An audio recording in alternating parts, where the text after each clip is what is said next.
बच्चों आज जो इस पोएम की हम शुरुआत करने वाले हैं उसका नाम है the legend of Northland.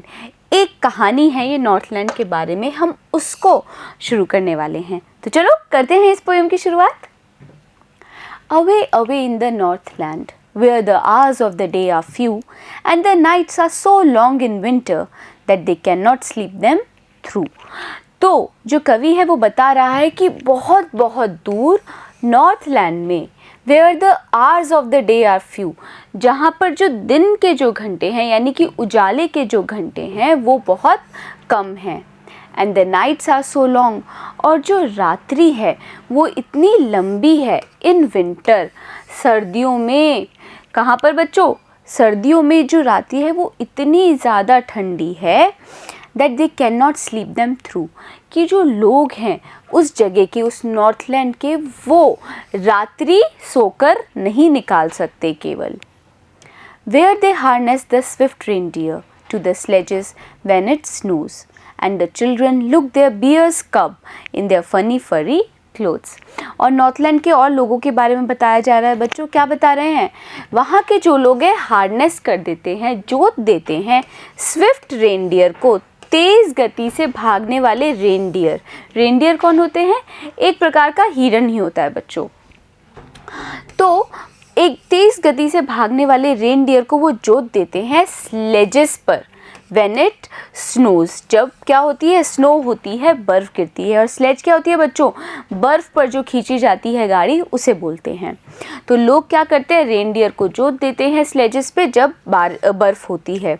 And the children look like bears cubs, और जो बच्चे हैं उस जगह के वो लगते हैं भालू के कब, यानी कि भालू के बच्चे।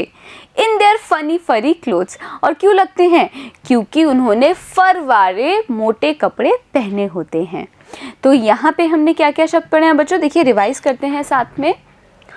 सबसे पहला है विंटर। विंटर मतलब भी शीत ऋतु।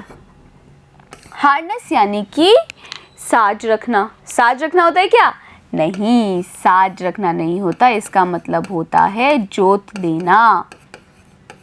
फिर है स्विफ्ट। स्विफ्ट यानी कि तेज गति। रेनडियर होता है हिरन जैसा पशु। स्लेजेस। स्लेजेस यानी कि बर्फ पर खींचे जाने वाली बिन पहिए की गाड़ी। स्नोज यानी कि बर्फ गिरती है या बर्फ का गिरना। बियर्स कब यानी कि भालू के बच्चे जैसे। और फरी यानी कि फर वाले। तो ये जो बच्चे हैं इंसानों के वो लगते हैं भालू के बच्चे। क्यों? क्योंकि उन्होंने फर वाले मोटे कपड़े पहने होते हैं। They tell them a curious story. I don't believe it's true. And yet you may learn a lesson if I tell the tale to you. तो अब कवि बता रहा है कि वहाँ के जो लोग हैं वो एक क्यूरियस, एक उत्सुक सी कहानी बताते हैं, एक मज़ेदार सी कहानी बताते हैं। I don't believe it's true. ये क्या है? इट्स है बच्चों। तो मैं नहीं मानता, यानी कवि बोल रहा है कि मैं नहीं मानता कि ये जो कहानी है वो सत्य है। And yet you may learn a lesson, पर फिर भी आप एक सबक सीखेंगे if I tell the tale to you, अगर मैं आपको ये टेल, ये कहानी सुनाऊं तो। Once when the good saint Peter lived in the world below। तो बच्चों कहानी क्या बता रहा है कवि? ये कहानी वही कहानी बता रहा है जो नॉर्थलैंड के लोग अपने बच्चों को और सबको सुनाया करते हैं। तो कहानी इस प्रकार से है, देखिए। Once when the good Saint Peter, एक बार की बात है जब saint Peter lived in the world below, वो रहा करते थे इस दुनिया में।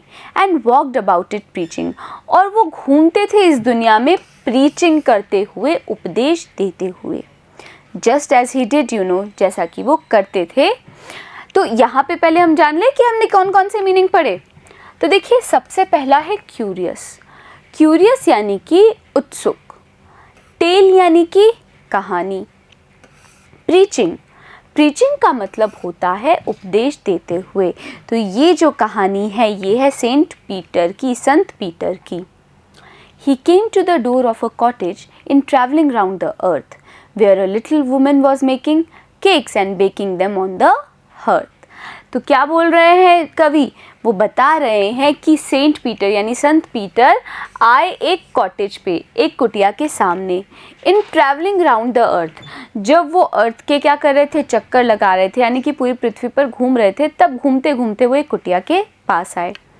Where a little woman was making cakes, जहाँ पर एक छोटी सी महिला जो थी वो क्या कर रही थी, केक्स बना रही थी, and baking them on the hearth, और उनको पका रही थी हर्थ पर, चूल्हे की जो सामने की जगह होती है वहाँ पर।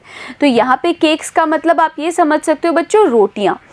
तो ये जो छोटी सी महिला थी वो रोटियाँ पका रही थी हर्थ पे। एंड बीइंग फेंट with fasting for the day was almost done, he asked her from her store of cakes to give him a single one। तो संत पीटर ने क्या किया, वो फेंट होने जैसे हो गए थे, बेहोश होने लगे थे फास्टिंग के कारण, व्रत करने के कारण। for the day was almost done, क्योंकि जो दिन था वो लगभग समाप्त हो चुका था। he asked her, तो संत पीटर ने उस महिला से बोला, from her store of cakes, कि उसने वो जो रोटियां पकाई है उनमें से to give him a single one, उन रोटियों में से एक उसको दे दें। तो यहाँ पे क्या क्या शब्द पढ़े हमने बच्चों, रिवाइज कर लेना। देखिए, सबसे पहला है कॉटेज। कॉटेज का मतलब होता है कुटिया। फिर है हर्थ। हर्थ यानी कि चूल्हे के सामने की जगह। फिर है फेंट। फेंट यानी कि बेहोश होना। फास्टिंग यानी कि व्रत रखना। So she made a very little cake, but as it baking lay, she looked at it and thought it seemed too large to give away। पर अब ये जो महिला थी उसने क्या किया, उसने एक छोटा सा केक बनाया, एक छोटी सी रोटी बनाई, but as it baking lay, पर जब वो पक रहा था रखकर, जब वो रखकर उसको पका रही थी, she looked at it, उस महिला ने उसको देखा केक को, and thought it seemed, और उस महिला को क्या लगा कि वो जो केक है वो ऐसा लग रहा है too large to give away, कि वो बहुत ज़्यादा बड़ा बना है कि वो उसको दान में दे दे। यानी कि महिला को क्या लग रहा है कि भाई ये केक कुछ ज़्यादा ही बड़ा है कि वो उसको दान में दे दे, और वो ऐसा महिला नहीं करना चाहती थी। वो क्या कर रही थी, वो कंजूसी कर रही थी।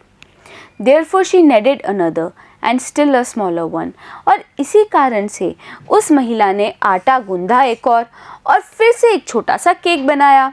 But it looked when she turned it over, पर फिर से वो केक ऐसा लगा जब उस महिला ने उस केक को पलटा, as large as the first had done, जैसे कि वो पहला केक ही था, जितना बड़ा वो पहला केक था उतना ही बड़ा ये दूसरा केक भी इस महिला को लगा बच्चों। तो यहाँ पे क्या क्या शब्द है बच्चों, देखिए। सबसे पहला है ले। ले यानी कि रखा था। सीम्ड यानी कि प्रतीत हुआ, और नीडेड यानी कि आटा गूंधा। Then she took a tiny scrape of dough and rolled it flat and baked it thin as a wafer, but she couldn't part with that। तो अब ये जो महिला है बच्चों, इसने फिर से एक बहुत छोटा स्क्रैप लिया, टुकड़ा लिया डो का, गूंधे हुए आटे का, एंड रोल्ड इट फ्लैट, और उस आटे को बार बार वो बेलती रही जब तक क्या नहीं हुआ, वो फ्लैट नहीं होगा, बिल्कुल सपाट नहीं हो गया। And baked it thin as a wafer, और इस महिला ने उसको पकाया बिल्कुल वेफर के जितना पतला। But she couldn't part with that, पर यह महिला इससे भी अलग नहीं होना चाहती थी बच्चों। क्यों नहीं, उसको अभी भी लग रहा था कि भाई ये जो केक है ये अभी भी बड़ा है, वो जो केक है, वो जो खाने की वस्तु है वो देना ही नहीं चाहती थी। For she said, my cakes that seem too small when I eat of them myself, but are yet too large to give away, so she put them on the shelf। तो क्यों नहीं देना चाह रही थी, वो महिला सोच रही थी कि जो मेरे केक्स हैं वो बहुत ज़्यादा छोटे लगते हैं, when I eat of them myself, जब मैं उनको खुद खाती हूँ, and yet too large to give away, पर फिर भी ये देने के लिए, किसी और व्यक्ति को देने के लिए बहुत बड़े लग रहे हैं। So she put them on the shelf, और इसी कारण से उस महिला ने क्या किया, उन सारे केक को रख दिया शेल्फ पर, ताक पर। तो यहाँ पे क्या क्या मीनिंग्स है बच्चों, देखिए। सबसे पहला है टाइनी। टाइनी यानी कि बहुत छोटा। स्क्रेप, स्क्रेप का मतलब क्या होता है, टुकड़ा। डो यानी कि गूंधा हुआ आटा। रोल्ड यानी कि बेला, और शेल्फ यानी कि ताक। Then good Saint Peter grew angry, for he was hungry and faint, and surely such a woman was enough to provoke a saint. तो अब जो बहुत अच्छे सेंट पीटर थे, संत पीटर थे, grew angry, वो गुस्सा हो गए। For he was hungry and faint, क्यों? क्योंकि वो बहुत ज़्यादा भूखे थे और बेहोश होने वाले थे। And surely such a woman, और निश्चित तौर से एक ऐसी महिला was enough to provoke a saint, वो क्या थी? इस प्रकार की महिला उकसा सकती थी, भड़का सकती थी एक संत को भी। And he said, और तब संत पीटर ने क्या कहा? You are far too selfish, तुम बहुत ज़्यादा स्वार्थी हो। To dwell in a human form, रहने के लिए, dwell करने के लिए मतलब रहने के लिए इंसान के रूप में। To have both food and shelter, और तुम बहुत ज़्यादा स्वार्थी हो भाई इंसान के रूप में रहने के लिए तो, पर साथ ही साथ खाना और शेल्टर, आश्रय तुम्हें मिले, इसके लिए भी तुम बहुत स्वार्थी हो। And fire to keep you warm, और तुम्हें क्या कर सकती हो भाई, तुम्हें इस आग की भी ज़रूरत नहीं है क्योंकि तुम इतनी ज़्यादा सेल्फिश हो भाई। इंसान को आग की, खाने की, आश्रय की ज़रूरत पड़ती है भाई, पर तुम उसके लायक नहीं हो। तो यहाँ पे क्या क्या शब्द पढ़े हैं बच्चों हमने, देखिए। सबसे पहला है प्रोवोक। प्रोवोक यानी कि उकसाया या फिर भड़काया। फिर है सेल्फिश। सेल्फिश यानी कि स्वार्थी। ड्वेल यानी कि रहना। ह्यूमन फॉर्म, ह्यूमन फॉर्म यानी कि मानवीय रूप। शेल्टर मतलब आश्रय। Now you shall build as the birds do, and shall get your scanty food by boring and boring and boring all day in the hard dry wood. तो अब बच्चों संत Peter ने श्राप दे दिया उस महिला को, और क्या श्राप दिया कि अब तुम you shall build as the birds do, अब तुम निर्माण करोगी जैसे कि पक्षी करते हैं। भाई इंसान तो निर्माण करते हैं घर का एक बार, पर पक्षियों किस प्रकार से पक्षी बार बार निर्माण करते हैं, तुम उसी प्रकार से निर्माण करोगी। And shall get your scanty food, और तुम वो जो थोड़ा सा खाना है वो भी खाओगी। By boring and boring and boring, बार बार क्या करके, छेद करके, बोर करके यानी कि छेद करते हुए हर बार। All day in the hard dry wood, पूरे दिन उस कठोर सूखे हुए लकड़ी में। तो संत पीटर ने उस महिला को श्राप दे दिया उसके स्वार्थ के कारण, उसकी कंजूसी के कारण, कि अब वो क्या करेगी बच्चों, अब वो पक्षी बन के रहेगी और उसी प्रकार से निर्माण करेगी, अपना थोड़ा सा भोजन ढूंढेगी लकड़ी के अंदर छेद करके पूरे दिन। Then up she went through the chimney, never speaking a word, and out of the top flew a woodpecker. और इसी प्रकार से वो जो महिला थी वो चिमनी से निकल गई, never speaking a word, बिना कोई शब्द बोले, and out of the top, और उस चिमनी का जो सिरा था ऊपर का, वहाँ से वो फ्लू हुई, उड़ी, a woodpecker, कटफोड़े के रूप में। For she was changed to a bird, क्यों? क्योंकि वो बदल गई थी अब एक पक्षी में। तो क्या क्या शब्द है बच्चों यहाँ पे देखिए। सबसे पहला है बिल्ड। बिल्ड यानी कि निर्माण करना। फिर है स्कैंटी। स्कैंटी यानी कि बहुत थोड़ा सा। फिर आता है बोरिंग। बोरिंग यानी कि छिद्र करके। वुड यानी कि लकड़ी, और वुडपेकर का मतलब होता है कटफोड़वा।